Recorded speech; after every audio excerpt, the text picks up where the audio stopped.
إن الحمد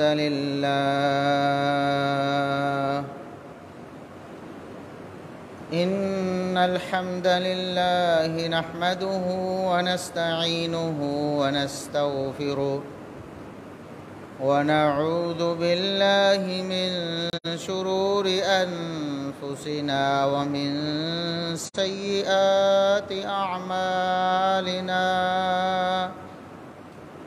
من يهده الله فلا مضل له ومن يضلل فلا هادي له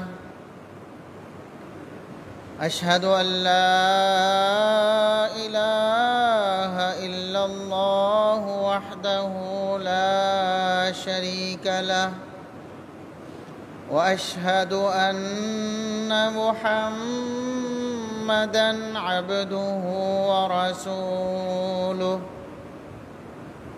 اللهم صل على محمد وعلى آل محمد كما صليت على إبراهيم وعلى آل إبراهيم إنك حميد مجيد اللهم بارك على محمد وعلى آل محمد كما باركت على إبراهيم وعلى آل إبراهيم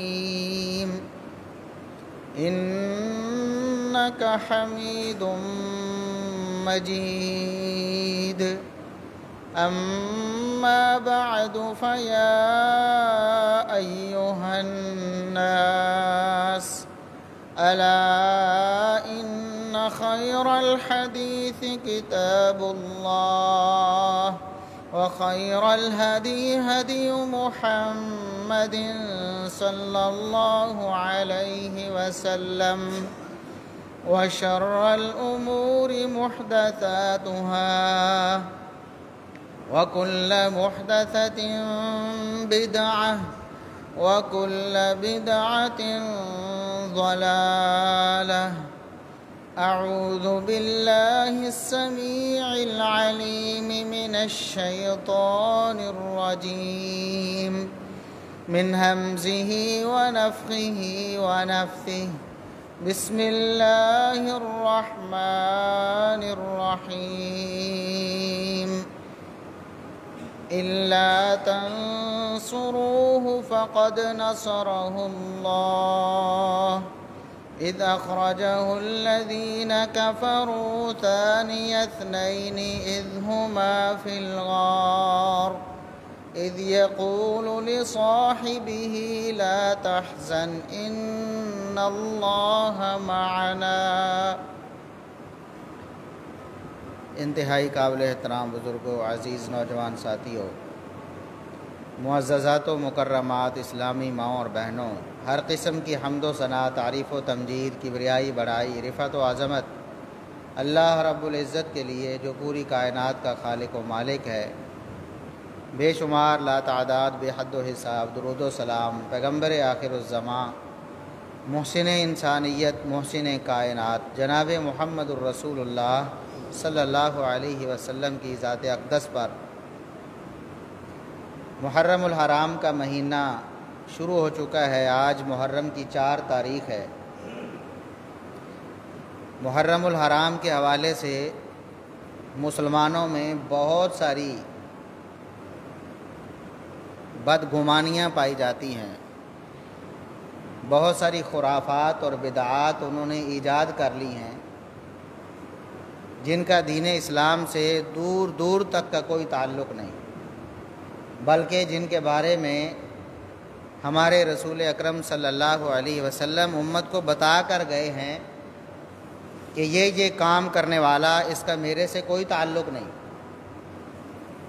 تو محرم الحرام کے مہینے میں وہی کام دہرائے جاتے ہیں اور افسوس یہ ہے کہ انہیں ثواب سمجھا جاتا ہے، انہیں دین اور عبادت سمجھا جاتا ہے۔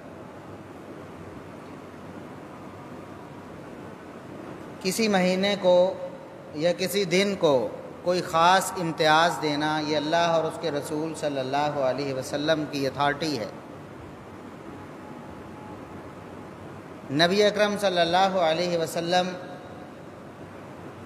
جس چیز کے بارے میں، جس دن کے بارے میں کوئی خاص خصوصیت بتا دیں، خاص امتیاز بتا دیں، وہ اس دن کے ساتھ خاص ہو جاتا ہے۔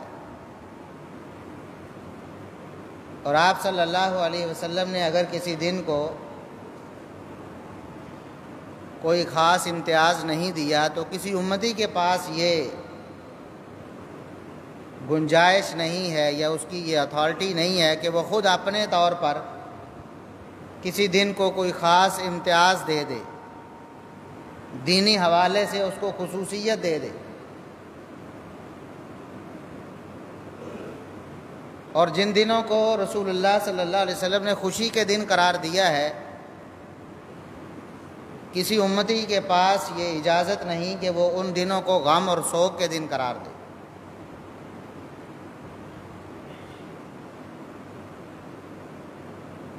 رسول اللہ صلی اللہ علیہ وسلم نے جس طرح مدینہ میں تشریف لا کر دیکھا کہ لوگ 2 دن اپنا خاص تہوار مناتے ہیں، پوچھا تو بتایا گیا کہ یہ ان کے خاص تہوار ہیں، ان دنوں میں 2 دن سال میں خوشی مناتے ہیں۔ تو آپ صلی اللہ علیہ وسلم نے فرمایا کہ اللہ نے تمہیں ان 2 دنوں کے بدلے میں 2 دن خوشی کے دے دیے، وہ عید الفطر اور عید الاضحیٰ ہیں۔ یہ 2 دن مسلمانوں کی عید ہیں، خوشی ہیں، ان میں کسی مسلمان کے لیے سوگ منانا قطعاً جائز نہیں۔ ہاں، عارضی طور پر کسی عید کے موقع پر خدا نخواستہ کسی مسلمان کا کوئی رشتہ دار فوت ہو جاتا ہے، کوئی پریشانی، کوئی غم، کوئی حادثہ آ جاتا ہے، وقتی طور پر تو وہ محسوس کرے گا غم اور پریشانی، انسان ہے نا، لیکن کیا وہ ہر سال عید الفطر اور عید الاضحیٰ کے دن سوگ منانا شروع کر دے گا کہ 10 سال پہلے عید الاضحیٰ والے دن میرا باپ فوت ہو گیا تھا، لہٰذا آج میں اچھے کپڑے نہیں پہنوں گا، 100 سال پہلے میرا پردادا فوت ہو گیا تھا اس دن، عید الفطر والے دن، لہٰذا میں عید الفطر والے دن اب قیامت تک، جب تک زندگی ہے، میں سوگ مناتا رہوں گا؟ کیا کسی مسلمان کو اس کی اجازت ہے؟ اور کیا کوئی عقل مند شخص ایسا تصور کر سکتا ہے کہ جو خوشی کا دن ہے اس کو وہ مستقل طور پر غم کا دن قرار دے دے؟ جائز نہیں، اس لیے کہ محمد الرسول اللہ صلی اللہ علیہ وسلم نے اسے خوشی کا دن کہا۔ بالکل یہی طرز عمل 10 محرم الحرام کے بارے میں بھی اپنایا گیا۔ 10 محرم مسلمانوں کے لیے خوشی کا دن تھا۔ محمد الرسول اللہ صلی اللہ علیہ وسلم مبعوث ہوئے، خوشی کا دن تھا۔ آپ مدینہ میں تشریف لائے، خوشی کا دن تھا۔ آپ مدینہ میں رہے، ہر سال خوشی کا دن تھا۔ جب مدینہ میں تشریف لائے تو 10 محرم کو یہود کو دیکھا کہ وہ روزہ رکھتے ہیں۔ پوچھا کہ یہودیوں تم کیوں روزہ رکھتے ہو 10 محرم الحرام کو؟ یہ صحیح بخاری کی حدیث ہے۔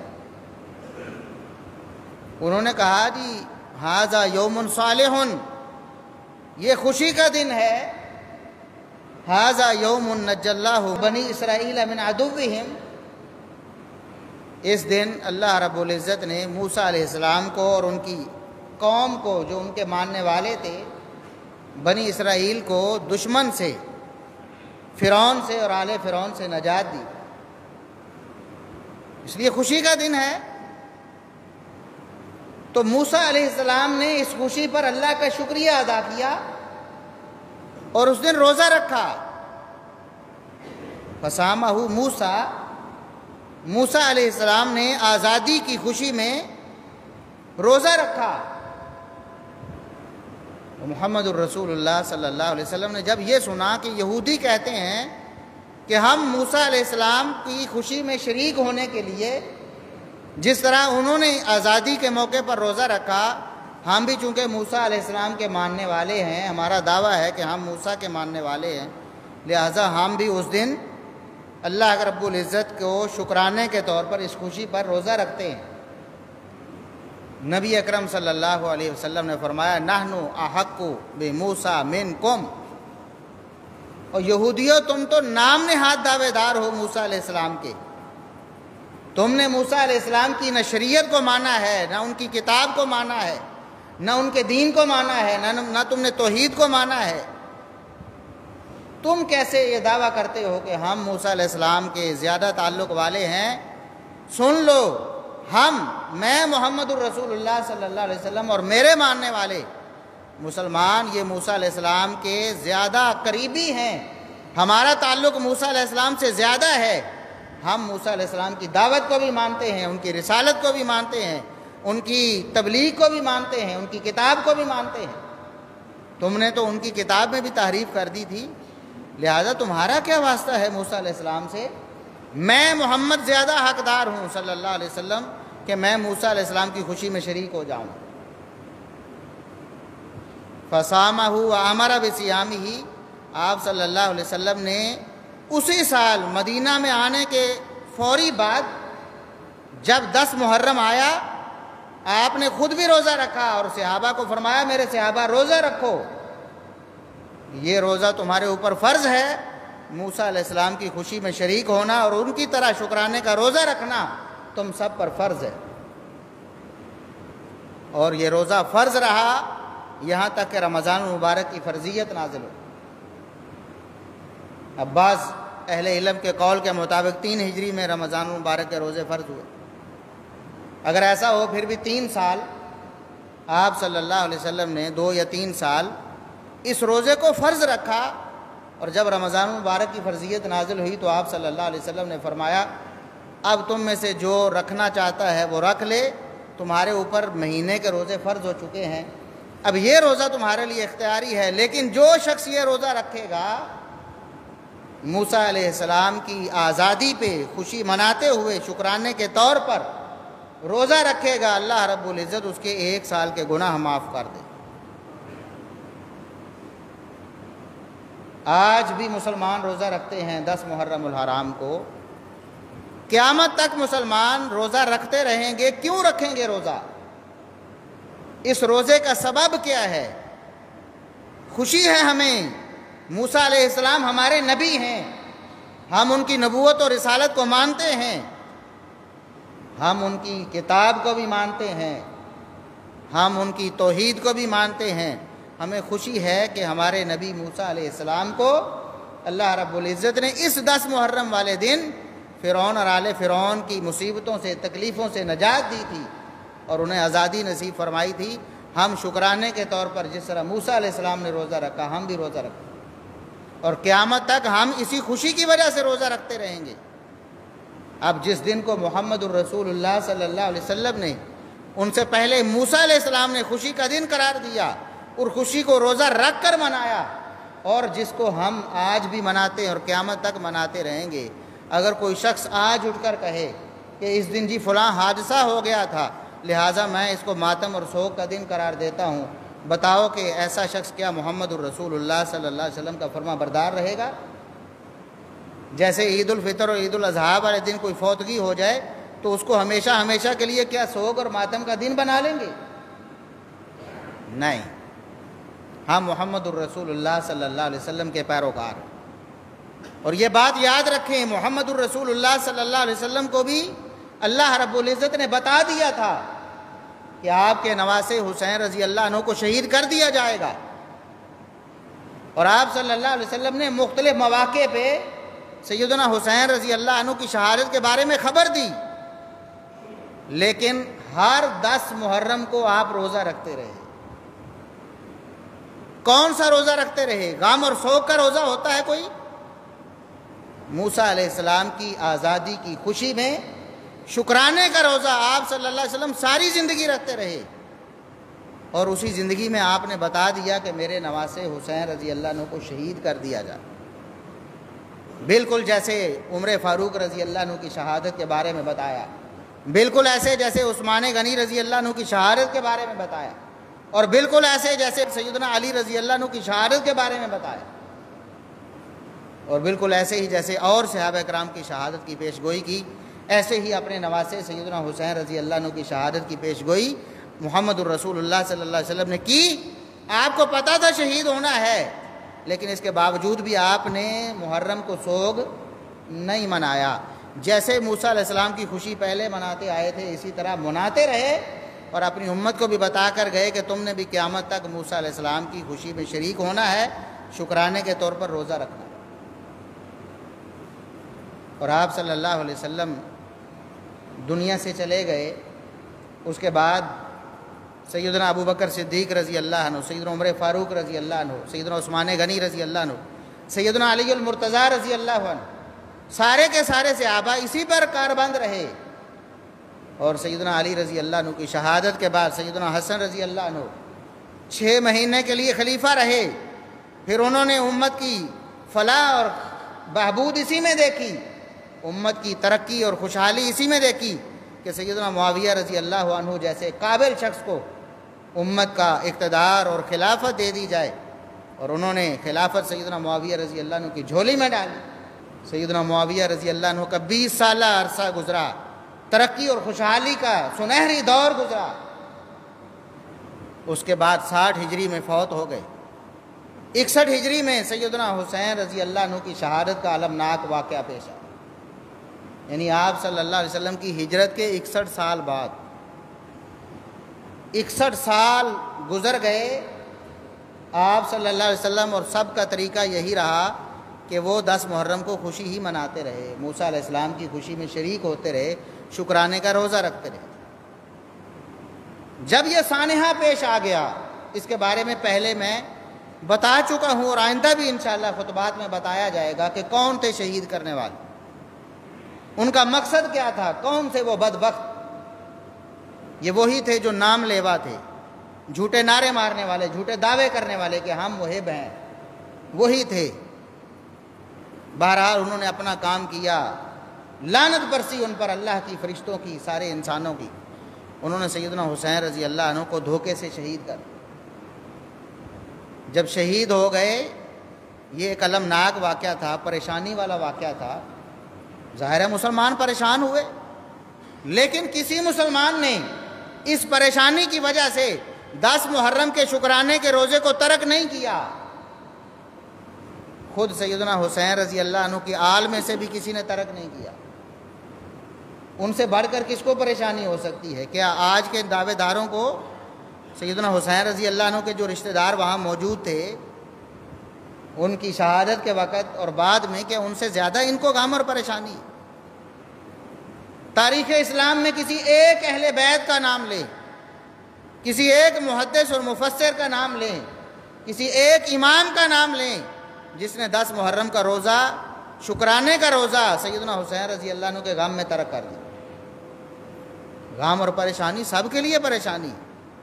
اب بتاؤ، کیا محمد الرسول اللہ صلی اللہ علیہ وسلم سے بڑھ کر اس کائنات میں کوئی عظیم ہستی ہے؟ اس کائنات کی سب سے محبوب ترین ہستی اور اس کائنات کے لیے سب سے قیمتی ترین ہستی محمد الرسول اللہ صلی اللہ علیہ وسلم، وہ دنیا سے چلے گئے، غم اور پریشانی تھی کہ نہیں تھی؟ یہ بھی تو دعویٰ کرتے ہیں جو سیدنا حسین رضی اللہ عنہ کی شہادت پہ ماتم کرتے، سوگ مناتے ہیں، پورا مہینہ سوگ کا مہینہ ہے جی۔ کیوں؟ نواسہ رسول شہید ہو گئے ہیں۔ اچھا، اگر سوگ منانا جائز ہے، پورا مہینہ سوگ کا کرنا نواسے کی وجہ سے جائز ہے، تو جو نانا ہے خاتم النبیین والمرسلین، وہ دنیا سے گئے ہیں، تو کیا خیال ہے 12 ربیع الاول اتفاقی ہے، سب مانتے ہیں کہ 12 ربیع الاول آپ صلی اللہ علیہ وسلم کی وفات کا دن، تو کیا خیال ہے ربیع الاول کو پھر سوگ کا مہینہ ہونا چاہیے کہ نہیں؟ اگر سیدنا حسین رضی اللہ عنہ کی شہادت پہ 1 مہینہ سوگ پہ ہے، تو رسول اللہ صلی اللہ علیہ وسلم کی وفات پہ تو 3 مہینے سوگ بنتا ہے کم از کم۔ مناؤ نا سوگ۔ سیدنا عمر فاروق رضی اللہ عنہ شہید ہو گئے. یہ سنیوں کے لیے میں بات کر رہا ہوں جو نام نہاد سنی ہیں، اور جب محرم شروع ہوتا ہے تو کالے کپڑے پہن کے اندر اور باہر سے کالے ہو جاتے ہیں، اپنی حقیقت باہر کر دیتے ہیں. میں ان سے مخاطب ہوں. عمر فاروق رضی اللہ عنہ کی شہادت کا کوئی غم نہیں انہیں؟ ابو بکر صدیق رضی اللہ عنہ بھی دنیا سے گئے ہیں نا، کیا ان کے جانے کی کوئی پریشانی مسلمانوں کی نہیں تھی؟ تھی، پریشان ہوئے بھی، روئے بھی، سب کچھ کیا، لیکن کبھی بھی ان کی شہادت کے دن کو یا مہینے کو سوگ اور ماتم کا دن مہینہ قرار عمر فاروق رضی اللہ عنہ شہید ہوئے. ایک مجوسی نے نماز کی حالت میں نماز فجر پڑھاتے ہوئے حملہ کیا، شہید ہوئے. لیکن ان کی شہادت کا مہینہ، اب یہاں زور لگایا جاتا ہے کہ نہیں وہ تو ذوالحجہ کے مہینے میں شہید ہوئے. چلیں 2 دن پیچھے کر لیں، یکم محرم نہیں تو 28-27 ذوالحجہ کر لیں. تو کیا ذوالحجہ کا مہینہ سوگ کا مہینہ ہے؟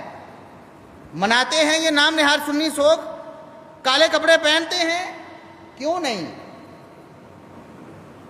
سیدنا عثمان رضی اللہ عنہ شہید ہو گئے، یہی ذوالحجہ کا مہینہ ہے پیچھے جو گزرا ہے. سیدنا عثمان رضی اللہ عنہ اس کائنات کی مظلوم ترین ہستی، اس طرح ظلم و ستم کر کے کسی کو بھی شہید نہیں کیا.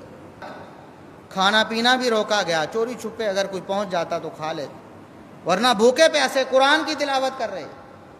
قرآن کی تلاوت کرتے ہوئے ظالموں نے، باغیوں نے ظلماً شہید کر دیا. ان کی شہادت کا مہینہ کیا سوگ کا مہینہ قرار پایا؟ آپ نے کالے کپڑے پہنے پھر کوئی نوحے پڑے پھر نہیں.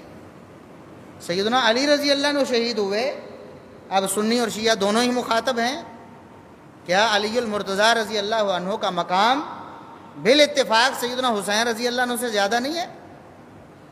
وہ باپ ہیں، یہ بیٹے ہیں، ان کا مقام عالی ہے، اس میں تو کوئی دو رائے نہیں. لیکن علی رضی اللہ عنہ بھی شہید ہوئے. عبد الرحمن بن ملجم نامی ظالم خارجی اور باغی نے ان کو شہید کیا، شہید ہو گئے. کیا ان کی شہادت کا دن یا مہینہ سوگ کا مہینہ، ماتم کا مہینہ قرار پایا؟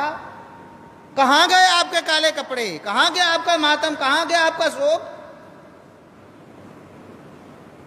سیدنا حسن رضی اللہ عنہ شہید ہوئے، زہر دے کر شہید کیا گیا. انہی کوفیوں نے، انہی نام نہاد محبت کے دعوے داروں نے شہید کیا. ان کی شہادت کا مہینہ اور دن سوگ قرار پایا. کوئی کالے کپڑے، کوئی ماتم، کوئی سوگ. کیا ہو گیا ہے؟ آپ کی عقل کیوں کام نہیں کرتی؟ نانا سید الانبیاء والمرسلین محمد الرسول اللہ صلی اللہ علیہ وسلم، ان کی پیدائش کی خوشی منا لی، کھانے پینے کا بندوبست ہو گیا. اور نواسے کی شہادت منا لی، کھانے پینے کا بندوبست ہو گیا. کیا معیار ہے آپ کے پاس؟ کیا محمد الرسول اللہ صلی اللہ علیہ وسلم کی اگر پیدائش خوشی ہے، ہر سال ہونی ہے، تو کیا آپ کی وفات غم نہیں ہے؟ ہر سال کیوں نہیں ہوتی؟ اور اگر سیدنا حسین رضی اللہ عنہ کی وفات ہر سال غم ہے تو ان کی ولادت بھی تو ہوئی تھی کہ نہیں ہوئی تھی؟ نانے کی ولادت مناتے ہو تو نواسے کی کیوں نہیں مناتے؟ پورا مہینہ خوشیاں ڈھول ڈھمکے کیوں نہیں کرتے ہو؟ یہ کیا دین ہے، کیا اسلام ہے جو کسی عقل مند کی عقل میں بھی نہیں آ سکتا؟ اس لیے یہ محرم الحرام کا پورا پراپیگنڈا سارا کا سارا دین اسلام کی مخالفت پر مبنی ہے. یہ قرآن و سنت کی روشنی میں آپ کے سامنے یہ باتیں عرض کر رہا ہوں. اس لیے اپنے آپ کو بچائیں ان خرافات سے، ان بدعات سے. اب 10 محرم کو روزہ رکھنے کا حکم دیا گیا اور یہاں سبیلیں لگائی گئی، یہاں لنگر بانٹے گئے کہ روزہ نہ رکھو، یہ کھاؤ. گاڑیاں روک روک کر زبردستی پانی پلائے جاتے ہیں. یہ دین ہے؟ یہ محمد الرسول اللہ صلی اللہ علیہ وسلم کی دین کی تابع داری ہے؟ کون سا دین ہے؟ کون سا اسلام ہے؟ شہادتیں منانی ہیں تو محمد الرسول اللہ صلی اللہ علیہ وسلم سے شروع کریں. آپ صلی اللہ علیہ وسلم کو بھی زہر دیا گیا تھا نا خیبر کے موقع پر، اور آپ صلی اللہ علیہ وسلم فرما رہے تھے وفات کے موقع پر، مجھے وہ زہر ابھی میں اپنی رگیں کاٹتے ہوا مجھے محسوس ہو رہا، وہ زہر میری رگیں کاٹ رہا ہے. اور آپ فوت ہو گئے. شہادت ہے، مناؤ پھر سوگ مناؤ، ماتم کرو۔ آپ صلی اللہ علیہ وسلم کے چچا حمزہ شہید ہوئے، کتنا غم اور پریشانی ہے۔ 5 سال گزرنے کے بعد 3 ہجری میں غزوہ احد ہوا ہے، 8 ہجری میں فتح مکہ ہوا۔ 5 سال گزر گئے ہیں، لیکن جب وحشی بن حرب رضی اللہ عنہ، جو اس وقت کافر تھے، غلام تھے، بعد میں مسلمان ہو گئے، حمزہ کو شہید کیا تھا، تو آپ صلی اللہ علیہ وسلم کو اس وقت فوراً اپنے چچا یاد آئے۔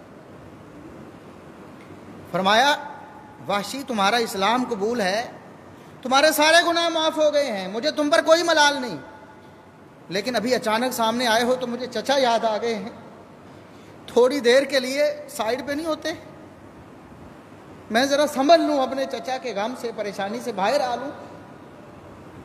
لیکن کیا غزوہ احد والے دن کو، حمزہ رضی اللہ عنہ کی شہادت کے دن کو کیا ماتم اور سوگ منایا؟ کیا ہر سال اس دن کو آپ نے کالے کپڑے پہنے؟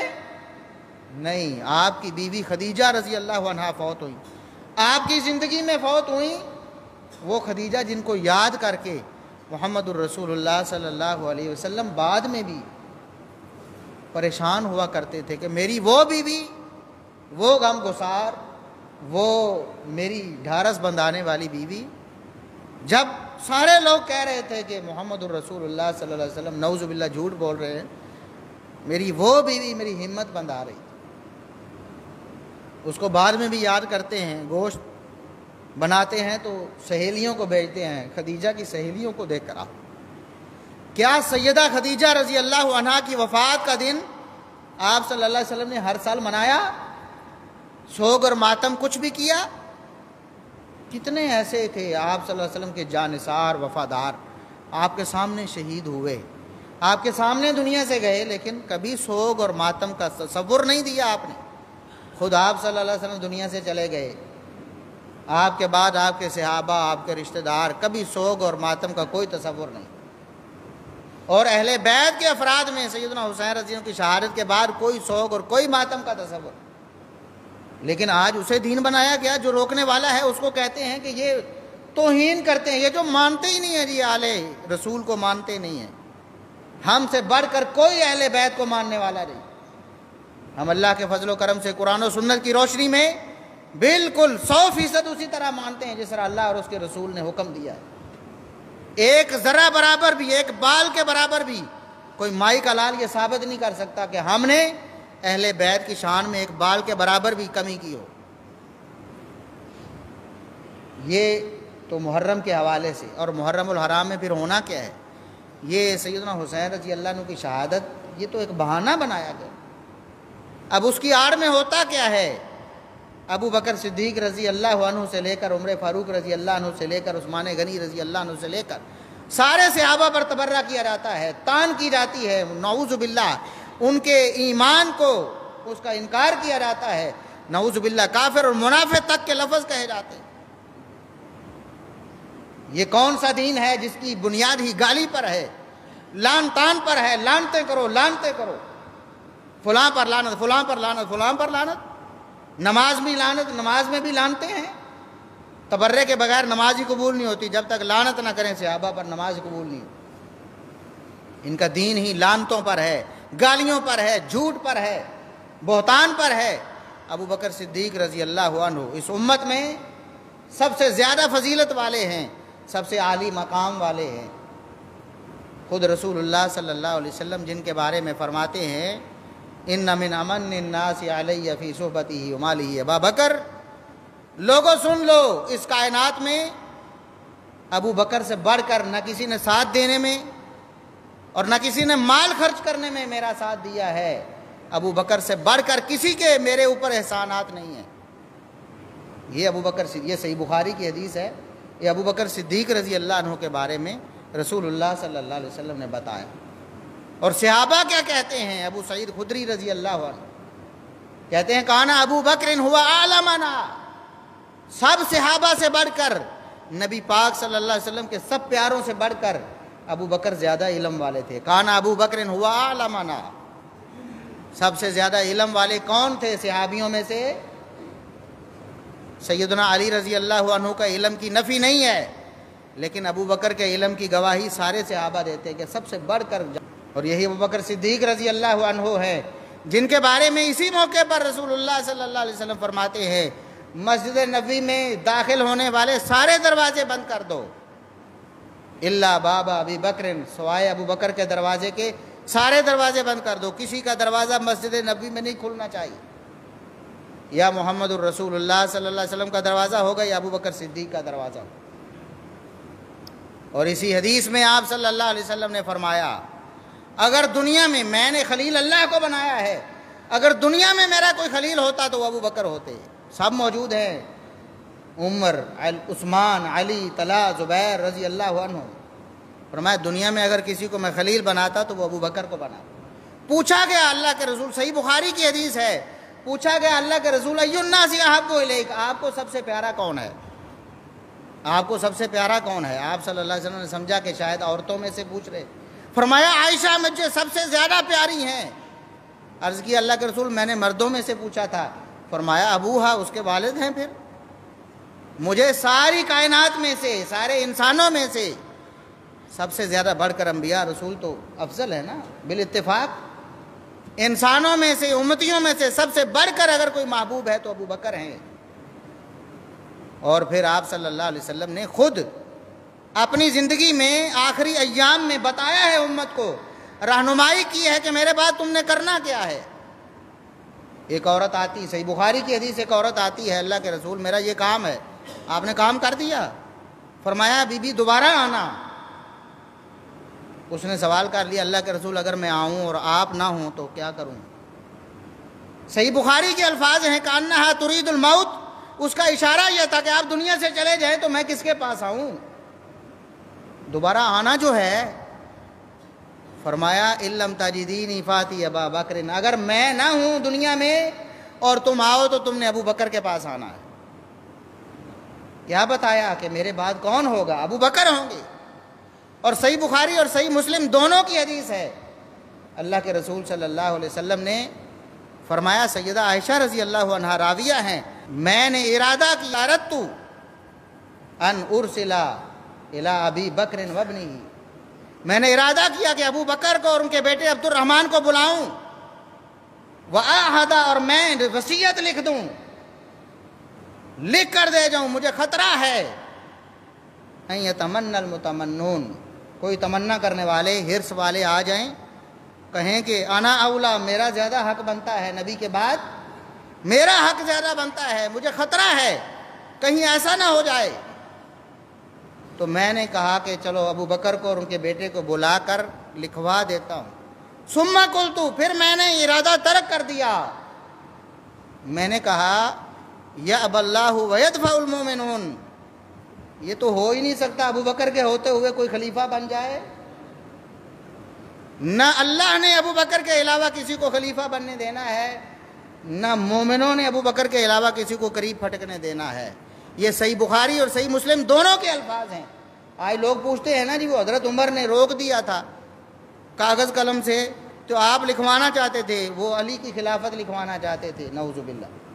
اب یہ صحیح بخاری اور صحیح مسلم، وہی صحیح بخاری وہی صحیح مسلم، کیا لکھوانا تھا آپ صلی اللہ علیہ وسلم نے؟ ابو بکر رضی اللہ عنہ کے بارے میں کہ میرے بعد یہ ہوں۔ تو آپ صلی اللہ علیہ وسلم نے ارادہ کیوں ترک کر دیا؟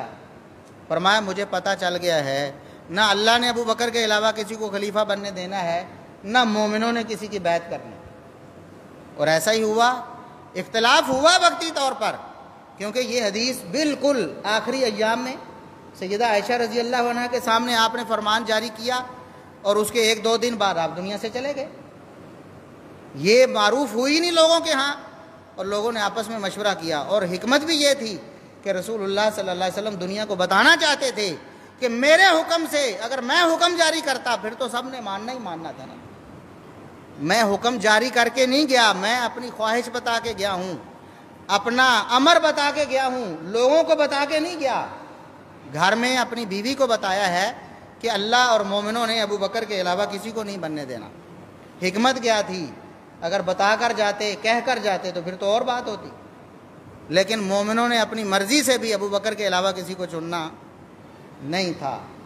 اور آپ صلی اللہ علیہ وسلم کے بعد اختلاف ہوا، لیکن جب ابو بکر کا نام پیش کیا گیا کہ لوگوں یہ ابو بکر ہیں رسول اللہ صلی اللہ علیہ وسلم کے یار غار ہیں، سب سے بڑھ کر رسول اللہ صلی اللہ علیہ وسلم کے وفادار ہیں اور سب سے بڑھ کر فضیلت والے ہیں، اس کے بعد کسی نے ایک ذرا برابر ایک لفظ بھی اختلاف کا نہیں بولا۔